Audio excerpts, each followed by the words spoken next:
Today we are going to discuss another topic under your medical surgical nursing. I'm gonna give you a thorough discussion of your cardiogenic shock, nursing care management. If you want to know more about that, stay tuned.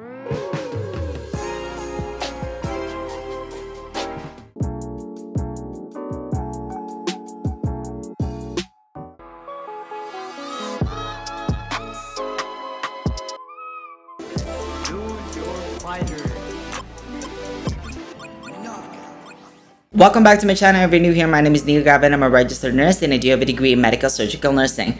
I create my nursing educational videos to help nursing students and nursing professionals with their studies. If that's something that you are interested in, consider subscribing. If you're already a subscriber though, thank you so much for your love and support. I see you.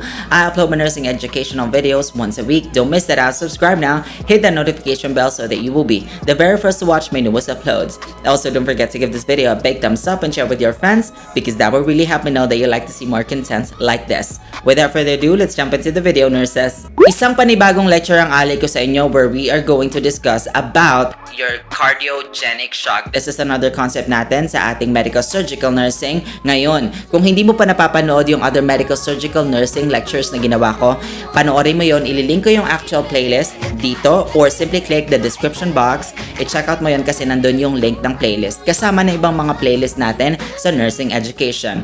Ano-ano ba yung mga dapat mong asahan sa video na to? I'm gonna give you a thorough definition, assessment, diagnostics, medical treatment, medical intervention, pharmacological treatment, and of course, your nursing intervention. I'm gonna discuss to you cardiogenic shock to the T.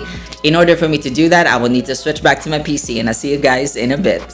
Hi nurses! Welcome back sa ating formal discussion ng yung cardiogenic shock, and this is another lecture natin sa medical surgical nursing. Yes, this is your nursing care management sa mga pasyenteng na diagnose or if you're caring for a patient who is diagnosed with cardiogenic shock. Okay? Now, kung hindi mo pa napapanood yung other medical surgical nursing topic na create ko, ililink ko yung actual playlist dyan sa description box, or you can simply click the icon button kapag nagpop-out yon kasama nung iba nating mga playlist o iba nating mga lecture discussions. Ililink ko sila lahat dyan. Okay?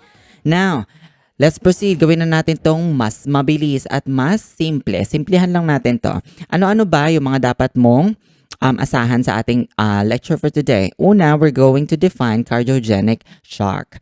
We're going to classify it kasi believe it or not, may classification po siya. We're gonna have the causes of cardiogenic shock, clinical manifestations, assessment and diagnostics, medical management, surgical management, and of course, hindi makukumpleto to kung hindi natin isasama ang nursing management. Handa ka na ba? Let's begin. First up, let's answer the question, what is cardiogenic shock? Very simple definition, nurses. Cardiogenic shock is also sometimes called pump failure. Okay? Now, cardiogenic shock is a condition of diminished cardiac output that severely impairs cardiac perfusion. It reflects severe left-sided heart failure. Now, kung maalala nyo, kung hindi mo pa napapanood yung lecture discussion ko about neurogenic shock, ililink ko siya dyan, ka-upload ko lang nun. Doon sa neurogenic shock, diniscuss natin kung ano yung definition niya kasi 'di ba ang neurogenic shock, you're talking about parasympathetic deficiency in blood flow. So, you're talking about para and sympathetic stimulation or response. Okay, and may involvement na yon ng yung spinal cord, yun ang mga causes niya. But when you talk about cardiogenic shock, you're really talking about the ability of the heart and the ability of the heart to pump blood out in and out of the heart for blood distribution sa mga vital organs ng katawan. So once again, this is the medical definition of your cardiogenic shock. All right, so let's classify this disease or this condition. Well, the causes of cardiogenic shock are known as either coronary or non-coronary. When you say coronary, ano ibig sabihin nito? This is more common than non-coronary cardiogenic shock and is seen most often in patients with acute myocardial infarction, MI. Okay? So coronary, mas common ito sa mga pasyenteng diagnosed with MI.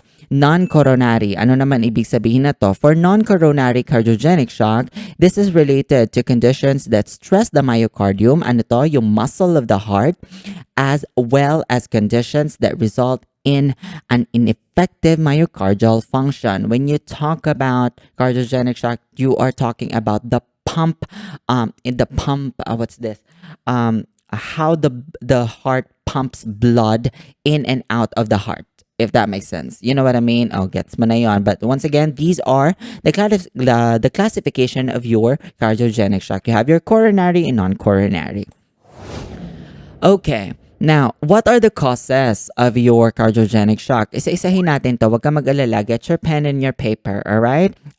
Remember that the result from any condition that causes significant left ventricular dysfunction with reduced cardiac output. Ano-ano ba yung, bago tayo mag-proceed, ano yung pinapump out? I have a question. Ano yung pinapump out ng left ventricle mo?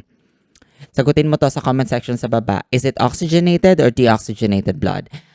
Oxygenated blood na po siya. Remember, from left ventricle, papunta sa left atrium, and then papunta na sa aorta, and then mapoproceed na yun magpoproceed na yun sa aorta, and then that is going to be distributed for the rest of the body as your systemic circulation.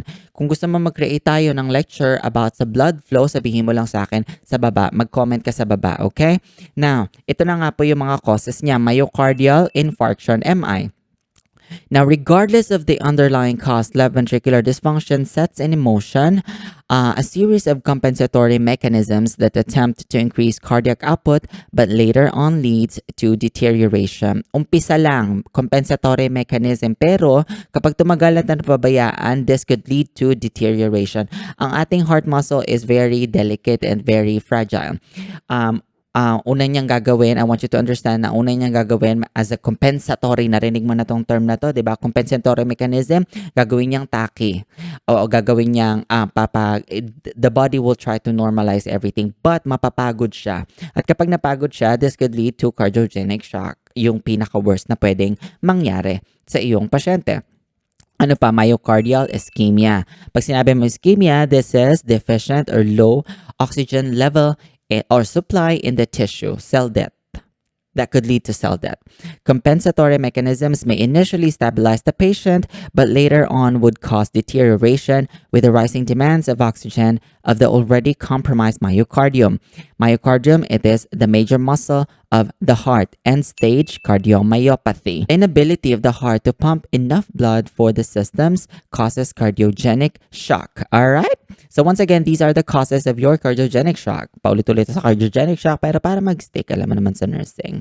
Alright, proceed na tayo. Ano-ano ba yung mga signs and symptoms or clinical manifestations ng iyong cardiogenic shock para mas keen ka sa assessment mo? Well, iisa-isahin natin yan dito. Una, clammy skin. Bakit nagkakaroon ng clammy skin? The patient experiences cool clammy skin as the blood could not circulate properly to the peripheries. Remember, kasi nga poor na yung pumping function o yung pag-pump ng heart mo. So, hindi na nakakarating sa mga sa mga peripherals mo, sa periphery, sa mga kadalasan yan sa lower and upper extremities mo. So, mapapansin mo kapag hindi na siya warm to touch, cold clammy skin na siya to touch. Ano pa? Decreased systolic blood pressure. The systolic blood pressure decreases to 30 millimeters of mercury below baseline. Tachycardia. Tachycardia occurs because the heart pumps faster than normal to compensate. Compensatory mechanism niya po ito kapag nagtataki ang pasyente mong suspected with cardiogenic shock. Ibig sabihin, nagko-compensate na yan. Mag-watch out ka kapag hindi na yan nagtaki, meaning napagod na yung kanyang puso.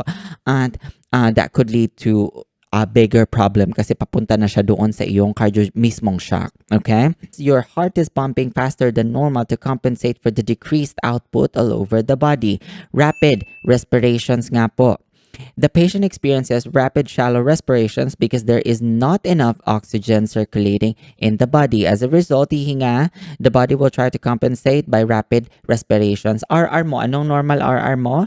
It is said to be 16 to 20. Depende sa kung anong definition, depende sa kung anong reference mo. But we're gonna stick to at least 12 to 20, 12 to 20 or 16. Some books says 12 to 20 or 16 to 20.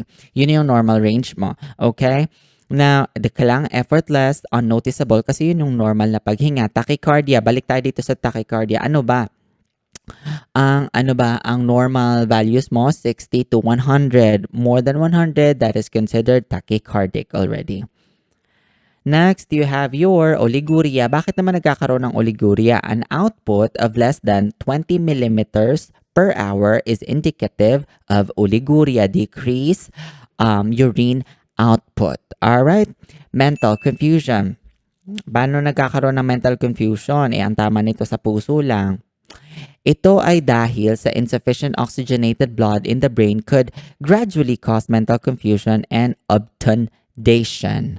Obtundation, yes. Cyanosis. Cyanosis occurs because there is insufficient oxygenated blood that is being distributed to all body systems. Tandaan mo na yung cyanosis, pinaka-late sign na yan actually. You don't expect the patient to experience cyanosis. Yan ang unang manifestation. Kaya nilagay ko siya dito sa dulo, okay?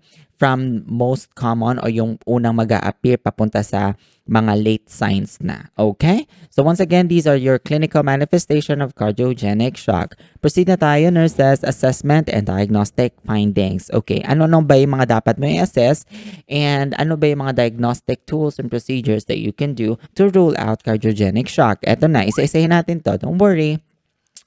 Well, you can do auscultation. Auscultation may detect gallop rhythm, faint heart sounds, and possibly if the shock results from rupture of the ventricular septum or papillary muscles, a hollow systolic murmur. Mga heart murmurs mo, eto na siya.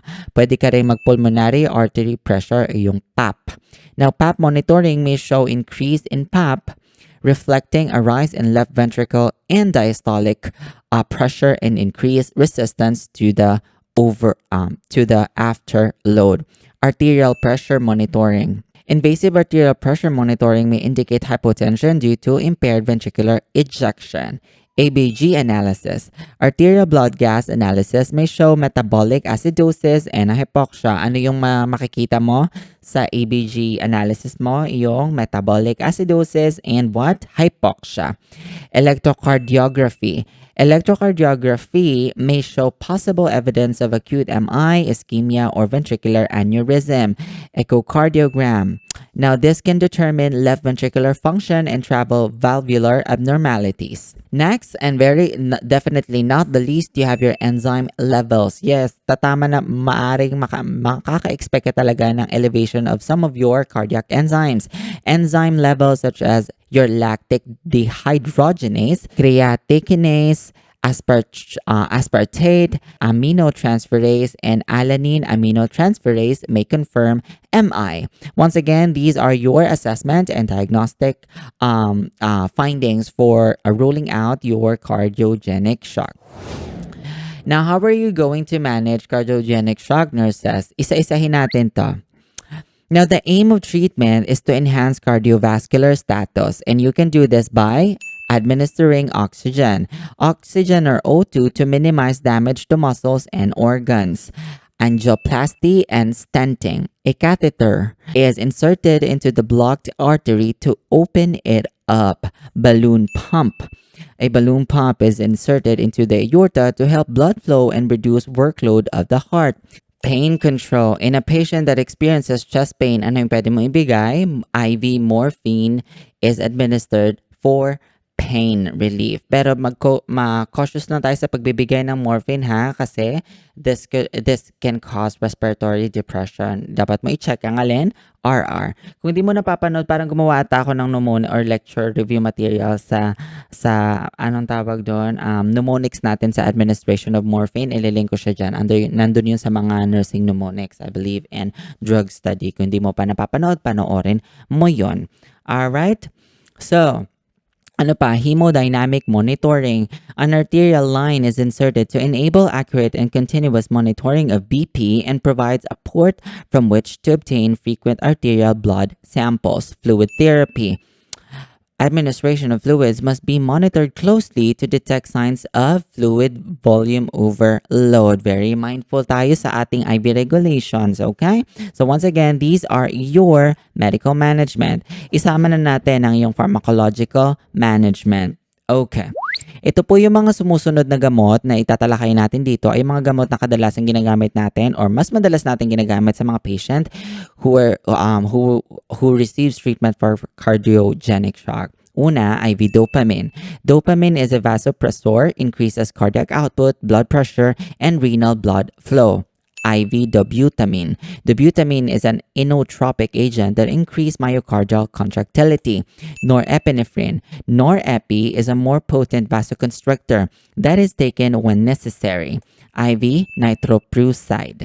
Now, this medication is a potent vasodilator that may be used with a vasopressor to further improve cardiac output by decreasing peripheral vascular resistance and reducing preload. Remember itong mga gamot na to, ang pinaka-common nila is they are actually a vasoconstrictor and they improve cardiac output. Okay? So once again, these are the medications that you can normally see sa mga pasyenteng na nagre-receive ng treatment for cardiogenic shock. Ano naman yung surgical management mo for treatment of cardiogenic shock? Yes, meron po tayo dyan. Now, magpo-proceed ka lang sa surgical management nurses kapag ang drug therapy mo and medical procedures don't work. Last option, okay? So ano to? Isa lang siya actually. Ito yung iyong IABP. Narinig mo na to? Intra-aortic balloon pump. Na define natin to. The IAB is a mechanical assist device that attempts to improve the coronary artery perfusion and decrease cardiac workload through an inflatable balloon pump which is percutaneously or surgically inserted through the femoral artery into the descending thoracic aorta. Medyo mouthful pero ito lang po siya, IABP. Take a screenshot, you can use this one. Alright? Now, nursing management, malapit na tayo. Sa mga susunod na slide, tatalakay natin ang yung nursing assessment and nursing intervention. Ano-ano ba yung mga dapat mong gawin as a nurse when it comes to your assessment and intervention. Umpisa na natin sa iyong nursing assessment. The nurse should assess the following. First of all, vital signs. You should always have your vital signs taken and recorded on a schedule basis. Assess the patient's vital signs, especially the blood pressure. Very important. Fluid overload. The ventricles of the heart cannot fully eject the volume of blood at systole, so fluid may accumulate in the lungs. So, ano to? Para ma-avoid mo, kailangan mo ma-check lagi o assess mo for signs of fluid overload. Next, ito na. Nursing interventions na tayo. Una mong dapat gawin, prevent recurrence. Identifying at-risk patients early, promoting adequate oxygenation of the heart muscle and decreasing cardiac workload can prevent cardiogenic shock. Prevention is better than cure. Period. Hemodynamic status. Arterial lines and ECG monitoring equipment must be well maintained and functioning. Changes in hemodynamic, cardiac, and pulmonary status and laboratory values are documented and reported. Inadvantageous breath sounds, changes in cardiac rhythm, and other abnormal physical assessment findings are reported immediately. Fluids. Nurses, IV fluids or IV infusions must be observed closely because tissue necrosis and sloughing may occur if vasopressor medications infiltrate the tissues. And it is also necessary to monitor the intake and output. Intra-aortic balloon counterpulsation. The nurse makes ongoing timing adjustments of the balloon pump to maximize its effectiveness by synchronizing it with the cardiac cycle. Enhance safety and comfort. Administering of medication to relieve chest pain, preventing infection at the multiple arterial and venous line insertion sites, protecting the skin, and monitoring respiratory and renal functions help in safeguarding and enhancing the comfort of the patient. Arterial blood gas. Monitor ABG values to measure oxygenation and detect acidosis from poor tissue perfusion. Ano pa? Lastly, you have your positioning. If the patient is on the IABP, reposition him often and perform passive range of motion exercises to prevent skin breakdown, but don't flex the patient's ballooned leg at the hip because this may displace or fracture the catheter. Okay? So once again, these are your nursing intervention. Nurses, tapos na tayo. Thank you so much for watching and thank you so much for listening. I really hope that this educational or this video will help you in your studies. Now, please like, share, and subscribe to my channel for more nursing educational contents. Let me know if you have other nursing topics that you want us to do. Do you want me to do for you? Comment it down below. Now, abangan nyo po yung mga susunod nating lecture kasi mas gagalingan natin at mas gagawin natin siyang mas interesting para sa inyo. Gusto rin kitang ayayaan na sumali sa i-like mo naman yung Facebook page ko. It's Neil Galve. Neil Galve on Facebook. I'll be putting the actual link doon sa description box. Check it out. Thank you once again. And ano pa ba? Help me spread the news about my channel. Help me grow my channel. Pamalita mo na ang pinakabago, pinakalibre at ang pinaka-fresh na nursing review center sa balat ng YouTube. And I'll see you again next time. You have a good one, nurses. Thank you so much, you guys, for watching. I hope you learned something. Help me grow my channel. You are already here. You might as well subscribe. Hashtag Team Kuto. Give this video a big thumbs up and share with your friends. Let me know what you guys think. You put them down in the comments section below. Also, don't forget to check out the other playlists I created for you. I'll be putting the links on the description box, so simply click this icon button right here. Let's connect. Follow me on all my other social media accounts. Everything is at Neil Gave, except for my TikTok account, which is Neil Gave Official. I also would like to encourage you to follow, share, and like my Facebook page. It's Neil Galve. I'll see you again.